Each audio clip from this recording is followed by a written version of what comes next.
मैं आप तमाम का शुक्रिया अदा करता हूं कि आपने मुझे आपके इस कौमी कन्वेंशन में यहाँ पर आने की दावत दी।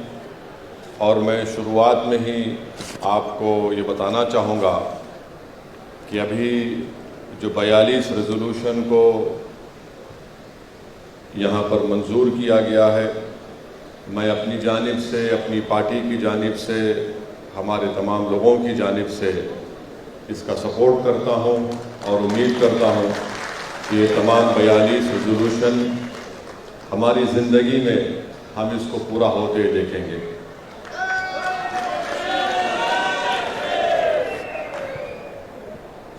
दूसरी बात मैं आपको ये बताना चाहूँगा कि मुझसे ये कहा गया कि हमारे शकील साहब जो महाराष्ट्र यूनिट के आपके ज़िम्मेदार भी हैं कि मैं इन 4 पॉइंट्स पर कुछ बोलूं कि एक तो कि government of India caste census करवाए, दूसरा एक अलहदा ओबीसी मिनिस्ट्री को बनाया जाए और उसको बजट दिया जाए ओबीसी पॉपुलेशन के मुताबिक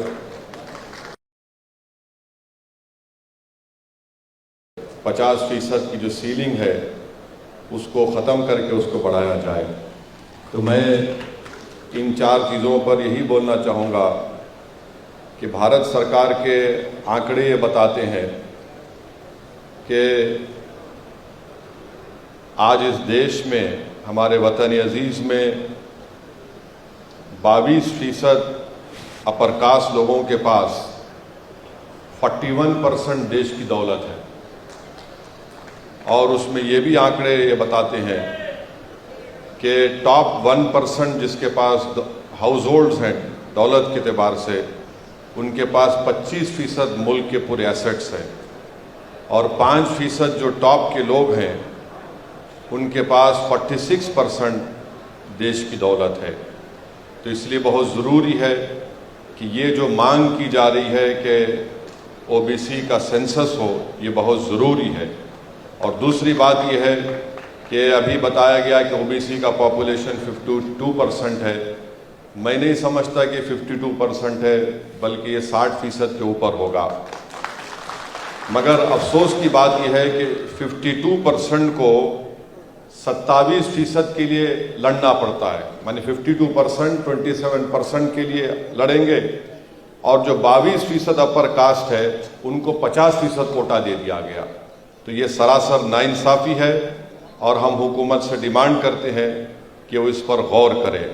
इसीलिए बहुत ज़रूरी है कि कास्ट सेंसस हो ताकि ये मालूम हो जाए कि इस कास्ट सेंसस में किसके पास कितनी दौलत है, किसको उसके हिस्से से महरूम कर दिया गया और कितने लोगों को पब्लिक एम्प्लॉयमेंट में, एजुकेशन में उनको उनका हिस्सा मिला।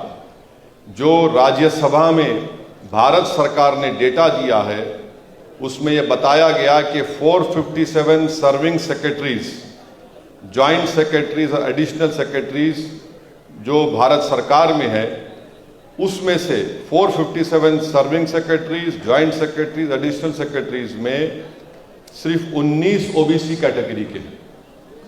तो ये इसको सही करने की ज़रूरत है। तो इससे मालूम हुआ कि सिर्फ 12% उनको उनका हिस्सा मिले। अब आप आ जाइए, ये सवाल मैं इस पार्लियामेंट सेशन में डाला हूँ, जस्टिस ईश्वरैया साहब इसमें ख़ास तवज्जो लेंगे कि जो हाई कोर्ट के जजेस अपॉइंट किए गए 2018 से जुलाई 2023 तक, यानी 458 में माने 75% हाई कोर्ट जजेस जो अपॉइंट किए गए 2018 से जुलाई 17 2023 तक, ये तमाम के तमाम जनरल कैटेगरी के थे और ओबीसी के सिर्फ 11% लोगों को जजेस बनाया गया। आप जाकर देख सकते कि मेरे नाम से मैंने ये सवाल डाला है और उसका भारत सरकार ने जवाब दिया कि जितने जजेस अपॉइंट हुए 604 जजेस में से सिर्फ ओबीसी के 11.92% को जजेस बनाया गया है। वैसे अब आ जाइए कि भारत सरकार के सेंट्रल यूनिवर्सिटीज़ में पूरे देश में 313 कोटा के पोस्ट है, जिसमें से सिर्फ 9 ओबीसी प्रोफेसर हैं। तो ये इसको भी सही करने की ज़रूरत है। अब जब इकोनॉमिक वीकर सेक्शन का कोटा लाया गया था पार्लियामेंट में, मैंने उसके खिलाफ बोला, उसके खिलाफ वोट भी दिया। और मैं आपको बताना चाह रहा हूं कि मैंने ये क्यों कहा था कि गलत हो रहा है। ये गलत इसलिए, इसका एग्जाम्पल आपको दे रहा हूं कि एक रिक्रूटमेंट का नोटिफिकेशन अक्टूबर 2020 में institute of banking personal selection का आया। उससे ये मालूम हो गया कि 10% कोटा ओबीसी का जो कोटा है, ओबीसी का एससी एसटी का कोटा को कम कर दिया है। ये भारत सरकार का एक नोटिफिकेशन है institute of banking personal selection का। उसमें यह बताया गया कि ओबीसी एससी एसटी कोटा को रिड्यूस करके, कम करके 10% ईडब्ल्यूएस कोटा में उसको दे दिया जा रहा है। और मालूम यह हुआ कि 49.5% से ये 40% पर आ गया। अब आप बताइए, नाइंसाफ़ी नहीं है तो क्या है? आखिर में ये जो 50% की सीलिंग है, ये संविधान में नहीं है।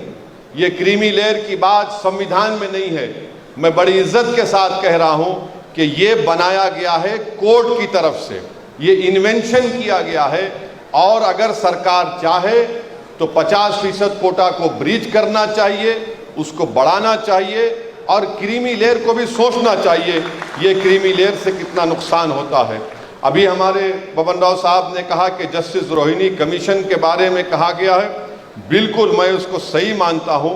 पहले 50% कोटे को ब्रीच करिए आप, उसके बाद आप रोहिणी कमीशन की बात करिए, उससे पहले बात करना ठीक नहीं है। और आखिर में जो आपका डिमांड है कि कॉन्स्टिट्यूशनल अमेंडमेंट होनी चाहिए, रिप्रेजेंटेशन ओबीसी को, एससी एसटी को लोकल बॉडीज में मिलना चाहिए और असेंबली और पार्लियामेंट में मिलना चाहिए।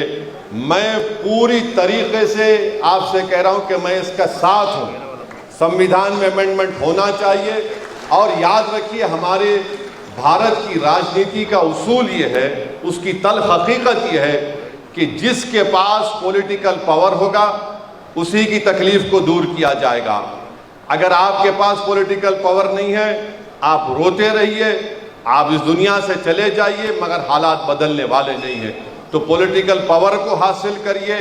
ये आपके जो डिमांड्स हैं वो जेन्यून है, वो हक बजानिब है। आप अपनी पॉलिटिकल ताकत को दिखाइए ताकि कोई भी पॉलिटिकल पार्टी हो, चाहे किसी भी पॉलिटिकल पार्टी हो, जो इस देश पर राज करना चाहती है, उनको आपको कहना पड़ेगा जो हमारे 42 बातों को मानेगा वो हमारे वोट का हकदार होगा।